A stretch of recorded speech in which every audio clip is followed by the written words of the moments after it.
So here we are in this Holy Saturday, the day in which we await the resurrection of Jesus after having contemplated his Last Supper and his Passion. It feels like a whirlwind of so many things, and now we get to this quiet time in the middle of the storm.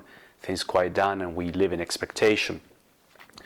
And it's very unique to live this Holy Saturday on this time of the pandemic, in which how we feel also parallels how the disciples must have felt. They were in expectation. They were locked in fear. They were awaiting what would happen next. Some maybe had lost hope, but many were in expectation. And so I think that the situation we are living right now mirrors a lot of the situation of the Holy Saturday. We are in some way living as a sort of extended Holy Saturday right now. And I think this also harkens back to a time that Israel lived through. It's a time of exile, when they were conquered by powerful empires and they were exiled to Babylon. And for 70 years, Israelites were sent to those foreign lands, and they were missing their temple and their land and their worship. And they were always in kind of nostalgic and looking forward to the day they would be able to go back to the land of Israel. They were, if you want, they were deprived of sacramental signs. They were deprived of the signs of the presence of God in those years. But they were not deprived, as we are not deprived today, of the presence of God. We know that God dwells in our hearts, that He is with us, that He watches over us. We're not deprived of the presence of God. We know that He can act in us, but we are deprived of the signs of His presence and the presence of Christ in the community, in the sacraments, in the common prayer and worship. And that's not an unimportant thing. I mean, we need those signs of the presence of God in our lives. It's really hard to focus and to pray well without any signs. And I think we are discovering that very much these days as we go through this time of isolation. I think this leads me to at least to reflect on how wise God is, how He has used our bodies, our senses, our visible signs as a way to manifest spiritual things. Think of it, always, whenever God reaches out to us, He uses sensible signs, things that we can see and smell and touch. He decided to manifest His invisible glory, becoming incarnate, taking on a body. He has decided to sanctify us and to work in our souls through material things like water, bread, wine, oil, and all the signs of the liturgy, like music and vestments and movement and people praising around us and singing together. So, that's because we are body and soul. We are a body and soul unity, and we function better that way. And because we function as a body-soul unity, that's why God decided to reach out to us in this visible way. Think, for example, how the body is an instrument of the Spirit. Our faces, our facial expression convey so much of the soul, and that's why animals normally don't have much variety of facial expression, but a human face conveys so much. The eyes, the tone of voice, the gestures, the way we look at things. A human face is so expressive of the Spirit, and that's because we're this body and soul unity. And that's accordingly, God wanted to connect with us. Being Spirit, He wanted to connect with us in this very visible way. So I wonder, as many people wonder, why we go through this time in which we are, not deprived of the presence of God. We know that God keeps watching over us and loving us as the one who sustains us and wants our salvation and cares for us. But why are we deprived of these signs that we need so much to perceive His presence or His words to us? And I think it's a time of purification, just like it was for Israel, the time of exile. It was a time of learning other ways of experiencing God's presence, or other ways of perceiving His providence. They were purified through that time. I love this prayer in the book of Daniel, chapter 3, the prayer of Azariah. He wrote the following: "We have in our day no prince, prophet, or leader, no burnt offering, sacrifice, oblation, or incense, no place to offer first fruits to find favor with you. But with contrite heart and humble spirit, let us be received, as though it were burnt offerings of rams and bulls, or tens of thousands of fat lambs." So what Azariah, what the prayer in the book of Daniel is saying, is that Israel had to learn in that time in which they had no temple, no worship, no visible signs of the worship of God. They had to learn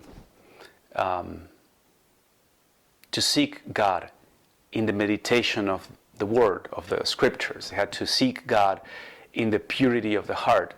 In a sense, that led them to some sort of introspective revision of who they were, and to discover that they had to learn how to worship God with less signs, but that would then purify their hearts to worship God visibly in a better way when they came back to Jerusalem. In a sense, it was a sort of being cleansed from within, being transformed, so that then they would be able to come together again and express their common worship in a better way.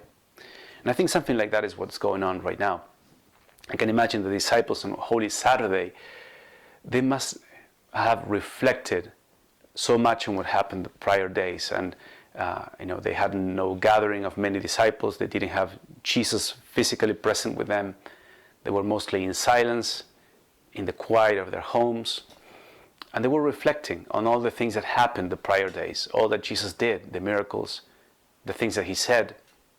They were reflecting on that crazy Holy Week of Easter, that when Jesus was anointed by Mary in Bethany, when He was arguing with the Pharisees, then what happened at the Last Supper, and all those mysterious things that Jesus did with giving them His body and blood, and what that meant. And then the next day, the crucifixion. And they were pondering all these things. They were like Mary, reflecting. What does it mean? It happens so fast, and now we need time to process and assimilate it.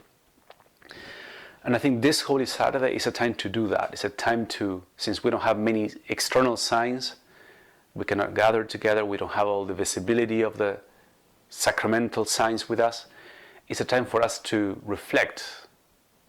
And this I think is perfectly explained and kind of unfolded in a sermon by St. John Henry Newman, called Christ, the presence of Christ manifested in remembrance. And Newman says in that sermon that there's a sort of law of God's providence that we see in the Bible, that He revealed in His own person, that God gives us words or gestures that come from Him, but they're not understood in the very moment, but rather later when you reflect on them. For example, He came to the disciples in the person of Jesus. He became incarnate, but they would not grasp exactly who He was until later, and all that His presence meant in the world until later. So Newman says, that God's presence is not discerned at the time when maybe the revelation happens, but it's better understood afterwards. And that's, for example, why you may remember that just on Holy Thursday, Jesus was washing the feet of the disciples, and He said to Peter, "What I'm doing, you will not understand right now, but later on, you will understand it." As if this was a sort of law that, they were to receive certain words or gestures, but they wouldn't grasp the significance of them in the moment, but reflecting upon them later, then they would understand. I can imagine that now, Peter, John, James, Matthew, they would all be remembering what happened the prior days. and all these dots would start to connect in their minds. And all the phrases that Jesus said in the light of his crucifixion and his promise of the resurrection, they would start to take on new significance. I'm sure they were still a bit startled by the whole thing, but they were starting to make a deeper sense of what they had experienced. And something, further on, I kind of follow along Newman's sermon that I encourage you to read as part of this exercise today. Newman goes along to say that this doesn't only happen in the revelation of the Bible, but also happens in our personal lives. Many times God reveals something to us in our lives, and it doesn't click completely in the moment, but it starts to unfold later, all the significance that it has. So, for example, we may not see the hand of God in daily events that happen to us, or world events that happens to us like this one, but maybe a year from now we'll be able to more fully understand what this whole pandemic situation meant for our life together, for us as a society, as a church, and also personally. You may also look back at events in your own life and realize that now how providential those things were. And maybe at the time you didn't quite think anything of it, but maybe if you think of the times, the school you went to, the people you encountered when you were young, the mentors you had, the teachers that made an impact on you, those profound words that were given to you by your grandparents or your father or your mom, and now in the distance they start, they kind of shine, and they're highlighted in your memory as something that was very, very important for your upbringing, on your formation. But right now, right at the moment, they didn't quite seem as significant. Newman also goes on to say that even sorrowful times, even times of cross or challenges, which at the time seemed simply like a privation or a suffering, when you look back upon them, you realize there was so much of God in them. You grew, your vision was expanded. You started to appreciate things differently, right? So the wisdom that God intended to give you from that suffering or that cross didn't come to you all at once, but it comes to us after reflection, after some time. Again, and a final element that Newman highlights, and I think I like to especially dwell a bit more on this one, is that when you look back on your younger years and your childhood, there's a certain glow that comes with it. But Newman says it's not so much because you are nostalgic, but rather because you now discern the presence of God in them. And I like to quote what he says in that little section. Newman says, I'm quoting, they, people who remember back, right, they are full of tender, affectionate thoughts toward those first years, but they do not know why. They think it is those very years which they yearn after, whereas it is the presence of God which, as they now see, was then over them, which attracts them. So he's saying, they think that they are nostalgic about those years of, my childhood, the home I grew up in, the first school I went to, those, moments in the living room with my parents. They think it's simply going back to what it feels like home. But Newman says it's not just a nostalgic feeling of your childhood. It's because then you were, for the first time, you discovered goodness, love, holiness, the presence of God. When you first walk into the chapel or you receive First Communion. And keep going on with Newman here. They think that they regret the past when they are but longing after the future. It is not that they would be children again, but that they would be angels and would see God. They would be immortal beings, crowned with amaranth, robed in white, and with palms in their hands before his throne. I love this. It's amazing, isn't it? So he says, because at times we perceive the presence of God more clearly in how he touched our souls in the past, when we look back upon those years of first discovering something about, his holiness and so on, those years glow with a special shine. But it's not simply that we are just want to go back and be children again. Rather, we are looking towards the future when we'll see God face to face. Like that, those memories awaken a sort of expectation for the future. And I find this to be so amazing dynamics in our how our minds work and how our spirits work. God sows something in a certain moment in our lives, and that sort of comes to full fruition or flowering in time upon reflection. And then at that moment, you look to the future, you look to the moment when you will be in a closer union with God. Isn't it is Holy Saturday? They might, disciples might remember Mary, our mother, must have looked upon all that happened with Jesus on the cross and all that she experienced from her son. But then that led her to look forward to the future, to the resurrection, to glory. I wanted to share with you a testimony also that I read in this book. I've been reading this, The Great Discovery. It's a story of a pastor of a mega church in Sweden who became Catholic in 2014. Ulf Ekman and his wife Birgitta Ekman. And I'm not going to comment much on the book and their conversion story, but rather a sort of backstory they tell inside the book. They're telling when they were, for a season in their lives, they were pastors of this huge church in Sweden that trained pastors to go and evangelize all over the world. At a given time, they had like a network of about 200,000 Christians who kind of relied on the formation and the guidance they imparted in their church in Sweden. So there was a time in their lives in which they were living in Jerusalem. They wanted to go closer to the sources of Christianity. They were living there for a time. And they had a Swedish secretary who happened to be living in Jerusalem, but she had lived for a time in Sweden.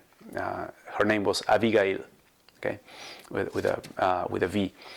And okay, so they were going together places, and one of the places they entered in was the monastery of Bethlehem, this French order that also has a house monastery in the Holy Land, and they are an amazing monastic community of women. So they tell how the three of them, Ulf and Birgitta and the secretary Abigail, walked into the chapel from a balcony, and they looked down and they saw something on the altar that looked like a sun. It was a monstrance with the Blessed Sacrament, and just a nun kneeling on the floor and adoring what was on the altar. They didn't quite understand exactly, but so they say a monstrance stood on the altar, and we understood that the nun was worshipping the Lord in the sacrament. We had recently read about this and had begun to understand that it was a great and precious treasure. I saw that Abigail, Ulf's secretary, leaned toward the railing of the loft and looked intently at the nun and the monstrance. Tears ran down her cheeks. Ulf also noticed this, and we realized that something had happened in Abigail. So later they say, when we came home again to Ein Kerem, Abigail told us, listen to this, it's very moving, that when she saw the sister before the altar, she saw herself as though in a flash as a little girl at home in the United States. She had grown up there with a Catholic mother, and when she was little she had loved the nuns and dreamed about one day becoming one of them. But in her early teens she had left her faith and lived many years without contact with her Christian faith, until she had had a renewed experience of God when she was 30 years old, so way later, but this time in a Baptist setting. She went along on different paths and eventually ended up with Word of Life in Uppsala. That's their church in Sweden. She had suppressed her Catholic background and instead asserted that one of her parents was also a Jew. So she was a lady that had a very complex background and went so many places. So this drew her to Israel. And after 2 years of Bible school in Uppsala, she emigrated to Israel. When we eventually moved there, we had met her again, and she became our secretary. Okay, so just an illustration, but this I found somewhat similar stories in different settings of people who, like Abigail, and by the way, later on I cannot let you know in the story that she eventually becomes a Catholic and becomes a nun in that monastery of Bethlehem. So now she's Sister Abigail Marie in the monastery of Bethlehem. But it's amazing how it's happened to many people that suddenly God touches their hearts and they have this flashback. They remember something that was a sort of message from God in their early years of their lives. Something happened to them very young in which they recognized that this was God talking to them or helping or opening their eyes, their minds to some holiness and beauty that is not of this world. And then that they forget about that prayer that they uttered or something that happened, they kind of remains buried inside. And there's a moment in which God brings it up again. And they suddenly remember, yes, I once felt this. I once saw this very clearly. And it's very moving because in a way it's a secret that only they and God know. And they recognize the hand of God in this. Isn't it amazing how it happens? So at times God will manifest something, the significance of something He wanted to show when you remember back. Or He will reveal something about your life when you remember back one of those key moments. Well, I'm not pretending that this exercise today is going to be a sort of maybe the revelation moment in your life. Maybe it will be, I don't know. But for many of us, it may be simply a way to gain deeper wisdom. So what I invite you to do on this meditation today is first of all to read the sermon by John Henry Newman, Christ Manifested in Remembrance. Just an amazing sermon. The language, the English is a bit complex, longer sentences, but it's a great read. I will put the link down here and you also have it in the handout. And as a first step of the exercise, I would like you, well, I'm just explaining what you found written there. Draw a timeline of your life and maybe mark some of those key moments in which God manifested Himself to you. Maybe first experience in school or something that happened in your family, your first prayers, receiving the sacraments, someone you met, some people, a group or community that was very significant to you. So signal those moments or periods in your life that were kind of laden with the presence of God. Okay? And then take, I would say, one or two of these. I suggest maybe take one of those early memories and also one of something more recent, something that maybe happened this past year, and describe it. Try to enter into that moment and maybe write down what it meant for you, how God disclosed His glory, how He showed you something about yourself and what you're longing for and what you're needing. And then as a final step, pray. Okay, pray to God, give Him thanks, praise Him, express, back to the Lord the things you discovered about Him and about yourself in that recollection. And you can conclude this prayer with that prayer of Azariah in the book of Daniel, chapter 3, verses 26 through 45. So I hope that this exercise of memory, of remembering, will connect you with the situation of the disciples right after the Passion. They were also kind of remembering and drawing wisdom from all the things that had happened to them so quickly and trying to connect the dots. But also will help you gain wisdom of what's been happening in your own life, especially as we have more time for recollection in these holy days and in this whole situation. So may God bless you in this preparation for the resurrection of the Lord, this very unique Easter, and give you the wisdom that you're looking for.